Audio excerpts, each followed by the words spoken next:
안녕하세요. 이은경입니다.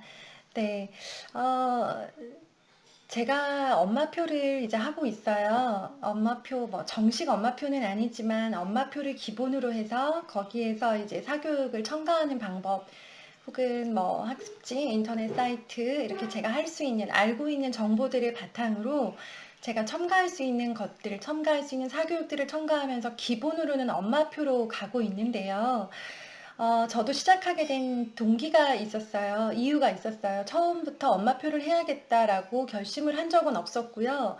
제가 엄마표에 대해서 알고 있는 것도 없었습니다. 그래서 제가 엄마표를 해야겠다, 막연하게라도 결심을 하게 됐던 글이 한 편 있었어요. 이 글을 참, 제 글을 읽자마자 저는 마음이 많이 움직였고요. 이 글을 보고는, 이렇게 막연하게 생각했던 엄마표를 시작을 해야 되겠구나. 그리고 이쪽으로 방향을 좀 잡아야겠구나라고 생각했던 아주 좋은 글이 있었는데요. 그 글이, 우리 어머님들께 좋은 좀, 이렇게 방향이 되드리지 않을까라는 생각이 들어서 공유하고 싶어서, 네, 오늘 영상을 준비했습니다.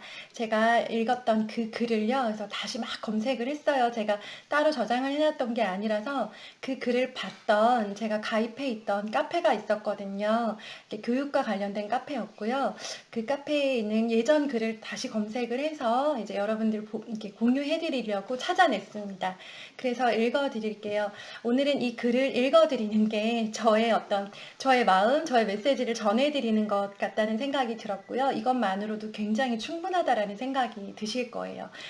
보신 분도 계시겠지만 아직 이 글을 접해보지 못하신 분들이 많으실 거라는 생각에, 네, 이 글을 한번 읽어 드릴게요. 제목, 우리 아이 30분만 투자하세요. 네, 뭘 투자라는지는 감이 오시죠? 근데 참 사연이 구구절절하더라고요. 네. 저는 사교육 강사입니다. 고3을 전문으로 하고 돈은 꽤 법니다. 구체적 액수는 말 안 하겠습니다. 한 달에 억대를 버는 스타급 강사는 아니지만 예약한 학생이 몇 달씩 기다리는 정도 됩니다. 거두절미하고 한 말씀만 드리겠습니다. 제발, 제발 사교육으로 성적 해결하려 들지 마세요. 부탁입니다. 초딩들 학원 뺑뺑이 돌리지 마세요. 아이 망치는 인성, 적성 이런 거 다 집어치우고 성적 망하게 하는 주범입니다. 초딩 때부터 기초를 잡아야 한다고요? 공부하는 습관을 들여야 한다고요? 학원 뺑뺑이 돌려봐야 기초도 안 잡히고 공부하는 습관도 안 듭니다. 그저 시험 문제 푸는 요령, 답 외우기만 배워올 뿐입니다. 저한테 고3들 오는데요. 정말 가관입니다. 기본적으로 독해력이 안 됩니다. 영어 독해가 안 되느냐? 헐, 한글 독해가 안 됩니다. 문제가 뭘 묻는지 그거 이해를 못합니다. 문제가 뭘 묻는지를 모르는데 뭔 정답을 맞히겠습니까? 공부 못하는 학생들 아니냐고요? 제가 가르치는 학생들 내신 2등급 이하는 없습니다. 특목고라고 특별히 더 나을 것도 없습니다. 얘들의 가장 근본적인 문제가 뭐냐면 문제 푸는 테크닉은 뛰어난데 사고가 없다는 것입니다. 이 문장이 무엇을 말하고 있고 이 물음에 답하려면 제시문을 어느 관점에서 봐야 하고 틀린 선택지라면 어떤 근거에서 틀렸는지 이거 판단하는 게 꽝입니다. 그리고 학생들 교과서 안 봅니다. 별로 중요한 게 없어서 안 본다니요? 정말 어이가 상실입니다. 교과서가 얼마나 논리적이고 알찬 정보를 가지고 있는데 그 기본 텍스트를 이해하지 않고 애들 드립다 문제집 풉니다. 그러니 어느 선에서는 절대 점수 올라가지 않습니다. 논술요? 교과서만 충분히 이해하면 다 쓸 수 있습니다. 대학 교수들 교과 과정 내에서 냈다는 거 절대 거짓말 아닙니다. 제시문이 어려우니까 교과 과정 벗어날 것 같지만 제시문의 주제를 정확히 파악한 다음 사회, 문화, 윤리, 언어의 비문학 들춰보라고 하세요. 그 안에 다 있습니다. 근데 애들은 교과서 안 봅니다. 되먹지 않은 학원 강사가 여기저기서 베껴낸 참고서 보죠. 그 학원 강사들이 우리나라 교과서 지필진보다 실력이 더 낫겠습니까? 말이 길어지는데요. 학부모님들 초딩 때 놀아도 중학교에서 따라잡을 수 있습니다. 중학교 때 못해도 고딩 때 따라잡을 수 있습니다. 걱정하지 마시고 제 충고를 들어보세요. 초딩 때는 교과서를 반복해서 읽도록만 지도하십시오. 교과서를 읽고 기억나는 대로 자기 생각대로 공책에 한 번씩 적어보라고 하세요. 이거면 충분합니다. 수학이 걱정되세요? 교과서 풀고 다른 참고서 한 권 사서 혼자 풀어보게 하세요. 채점하게 하시고요. 틀린 거 다시 풀게 하세요. 이거 하루에 10분이면 어머님들께서 체크 가능합니다. 어머님들이 풀어주실 필요도 없습니다. 맞을 때까지 다시 풀고 반복하게 하세요. 창의력 수학 수업 시키고 싶으세요? 서점에 가면 문제 해결의 길잡이라고 있습니다. 책 좋습니다. 그거 풀어보게 하세요. 중학교 때부터는 명품 수학 추천합니다. 제가 출판사 직원 아니지만 동료 사교육 강사들로부터 들은 얘기입니다. 어렵지만 계속 혼자 풀게 하세요. 정 모르겠으면 학교 가서 선생님한테 여쭤보라고 하세요. 학생이 물어보는데 퇴짜 줄 선생님 아무도 없습니다. 영어 걱정되십니까? 원어민 학원 보내신다고요? 헛돈 버리고 계십니다. 서점에 가셔서 영어 동화책 2권 사세요. 그거 외우게 하세요. 달달 외우는 겁니다. CD나 테이프 듣고 받아쓰게 하세요. 이거면 영어는 끝입니다. 제가 말씀드린 대로 해보세요. 중딩이고 내신 걱정되시면 교과서 외우게 하세요. 영어 교과서 달달 외우는데 시험 왜 못 칩니까? 중2쯤 되면 문법 나옵니다. 서점에 가셔서 제일 쉬운 영어 문법 책 사세요. 그걸 최소한 3번 반복해서 보게 하십시오. 어려운 문법 책 절대 필요 없습니다.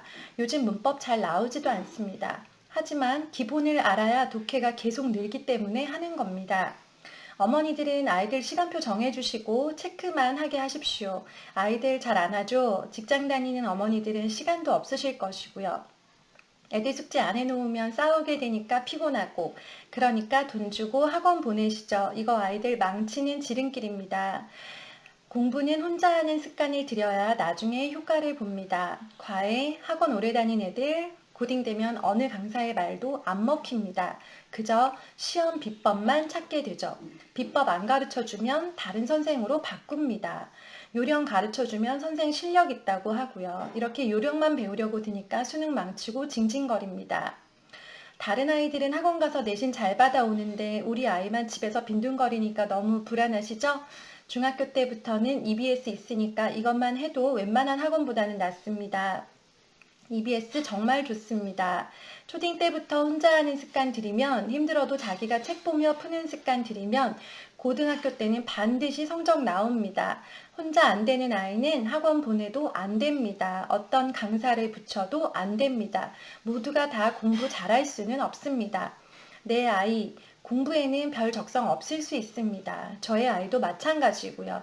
이 아이를 학원 보내서 뺑뺑이 돌리면 그저 요령만 늘고 생각 줄어들고 열이 없어지고 부작용만 냅니다. 차라리 놀게 하세요.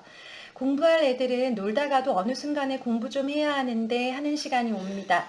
지들이 엄마 나 공부 좀 해야 하는데 할 겁니다. 대부분은 그렇게 합니다. 과외는 그때 붙이세요. 자기가 하려고 할 때 그때 과외가 효과 있는 겁니다. 대학 안 가려고 한다고요? 애랑 진지하게 대화해 보세요. 요즘 애들 배짱 없습니다. 나 대학 안 가고 고졸로 뭐 해볼래 하는 애들 있다면 칭찬해 주세요. 그 팩이 정말 대단합니다. 하지만 대부분 애들 대학 가고 싶어 합니다. 공부 안 하려고 하는 건 엄마가 초딩 때부터 덜 볶지, 학원 매일 다니지만 성적 안 오르지, 나는 안 되는 것 같지, 그러니까 재미없지.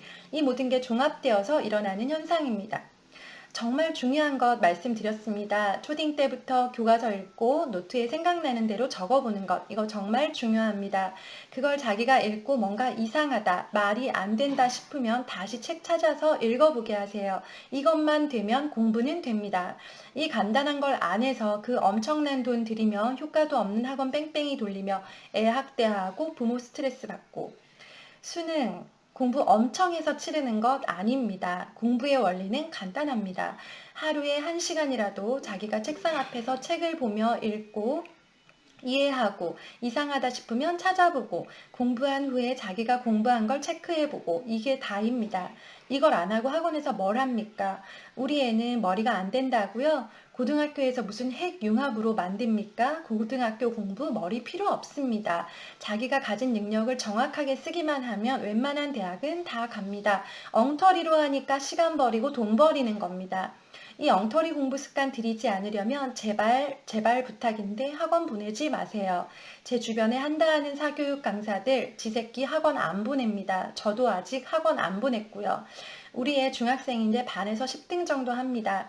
그래도 영어는 자기 혼자서 하는데 지금 파울로 코엘료의 연금술사 영어 번역본을 혼자 외우고 있습니다. 해리포터 혼자 번역하고요. 엉터리 번역 많지만 내버려 둡니다. 수학 오답 노트만 체크해주고 그게 다입니다. 성적 별로지만 저 상관 안 합니다. 요즘 우리 애는 집에만 오면 지방에서 혼자 만화 그리느라 정신없습니다. 얼마나 좋습니까? 전 내버려 둡니다. 수행 만점 받으려고 밤새는 그런 거 저 안 시킵니다. 요즘은 수행 전문 강사도 있더군요. 정말 어이없어서. 지 혼자 해서 10점을 받든 100점, 20점을 받든 그걸로 만족입니다. 줄넘기 좀 못하면 어때서 그것 때문에 애 밤새 울게 합니까? 우리 애는 특목고 못 가겠죠. 상관 안 합니다. 그런데 외고 같은 경우 영어 시험 영작과 듣기만 친다는 거 아세요? 지금 자제분 다니는 학원 영작 시킵니까? 이거 학원 다닌다고 테크닉 배운다고 되는 거 아닙니다. 영어책 외우고 자꾸 혼자 번역해봐야 나중에 영작이 됩니다. 수학력, 특목고 전문학원 그거에 속지 마세요. 자기 혼자 수학 붙들고 끙끙거리지 않으면 특목고 문제 못 풉니다. 대학교, 연고대 나와도 지가 사고하는 능력 없으면 취직 안 되고 취직해봤자입니다. 과외로 칠갑을 해서 연고대 가서 1학년 때 성적 미달 받아오는 애들 많습니다. 과외 선생 없으면 리포트도 못 쓰는 애들, 이런 애들 좋은 대학 나와봤자 아무것도 못합니다. 제발 혼자 하게 좀 내버려 두세요. 재작년에 저에게 온 학생 있었습니다. 내신이 반에서 2등급도 안 되죠. 제가 얘를 받은 건 중학교 때부터 과외를 한 번도 안 하고 논술을 잘 썼거든요. 얘 고려대 수시 1 걸려서 수시 1차? 뭐 그건가요? 지금 고려대 다닙니다. 늘 혼자 하다 보니 사고력이 있는 겁니다. 학부모님들 제발 오해하지 마세요. 공부 잘하는 애들은 혼자 하는 습관에 더해서 과외가 붙는 겁니다. 과외만으로는 아무것도 안 됩니다. 제대로 된 과외 강사는 혼자 하도록 지도해주는 강사입니다. 기본을 가르쳐주는 강사, 이게 정말 제대로 된 강사입니다. 강사의 화려한 언변과 당장 수능 점수 올려주는 그 테크닉에 속지 마세요. 그런 강사들은 딱 3달 장사하고 그만하는 걸 기본으로 합니다. 계속 그런 식으로 학생들 돌립니다. 주변을 보고 마음 흔들리지 마시고 어릴 때부터 공부는 혼자 하는 거다 알 수 있도록 학원 제발 보내지 마세요. 지금 고3인데 성적 안 나옵니까? 재수 1년 시킨다 생각하시고 혼자 하게 하세요. 그럼 재수 1년에서 대학 갈 수 있지만 마음 조급해서 과외 선생 드립다 붙이면 대학도 안 되고 내년에도 똑같습니다. 글이 너무 길어졌습니다. 부탁입니다. 학원 보내지 마세요. 하루에 30분만 투자해서 체크만 하세요. 가르치려 들지 마시고 체크만 하시고 칭찬 많이 해주세요. 넌 천재다. 고등 되면 넌 팍팍 오른다. 칭찬하시면서 혼자 하게 지도하세요. 공부 안 해놨을 때 절대 야단치지 마시고 안 한 것 다시 시키세요. 이것만 하세요. 6개월만 해보세요. 부탁입니다. 하루 30분 체크. 그거 귀찮아서 안 하면서 입시가 어떠니, 인류 강사가 어떠니, 강남 대치동 엄마들이 어떠니, 점점점점. 네, 여기까지입니다. 어떠세요? 동의하세요? 네, 저는 100% 동의하는 거는 아니고요. 네, 이 중에 상당 부분, 많은 부분에 정말 제가 차라고 이렇게 놓쳤다라고 생각되는 부분들을 많이 발견을 했었고요. 제가 아직 아이 교육에 대해서 방향이 서지 않았을 때 어떻게 해야 되겠다 결정하기 어려웠을 때 이 글을 여러 번 이렇게 읽으면서 물론 제가 이제 듣고 싶은 것만 듣죠. 저도 아마 지금 제가 들려드리는 글을 들으시면서도 아마 쏙쏙 들어오는 부분이 있고 이건 아닌데 싶은 부분이 있으실 거예요. 그죠? 네. 그런데 어쨌든 나보다 더 많은 학생들, 더 오랫동안 가르쳐 보니 이렇게까지 절실한 디테일하게 말씀을 하실 때는 이유가 있겠다라는 생각이 들었고요. 네, 들어서 해댈 거 없는 네, 정말 한번 따라 해보고 믿어보고 싶은 그런 글이라는 생각이 들었어요. 그래서 네, 저는 이제 이 글을 보고 결심을 했었고, 지금 저의 영상을 많이 봐주시는 어머님들이 이미 엄마표를 결심하고 자료를 찾다가 저의 영상까지, 저의 책들까지 이렇게 오신 분들이 많으세요. 그래서 이렇게 같이 걸어가고 있는 느낌이 많이 들어요. 학년 비슷하신 분도 있으시고, 또 이제 저희 아이들보다는 어리지만, 네, 이제 엄마표를 하려고 계속 준비하시고 열심히 하시는 분들이 계시는데요. 저는 100% 엄마가 다 하셔야 돼요 라고 말씀은 안 드려요. 아까 말씀드렸듯이 엄마가 네, 사교육을 이용하셨으면 좋겠다라는 말씀을 드리고 싶고요. 네, 제가 오늘 읽어드렸던 이 글이 어머님들 방향을 잡으시는데, 그리고 막연하게 중학교 되고 고등학교 되면 성적이 어떻게 될까, 지금 이렇게 공부시켜서 어떻게 될까라고 궁금하셨던 분들 계시면 네, 조금 도움이 되시리라 생각이 듭니다. 그래서 읽어드렸고요. 도움 되셨으면 좋겠습니다. 네, 오늘도 더운 날씨에 고생하시고요. 네, 화이팅 외쳐드릴게요. 감사합니다. 내일 또 만나 뵐게요. 안녕.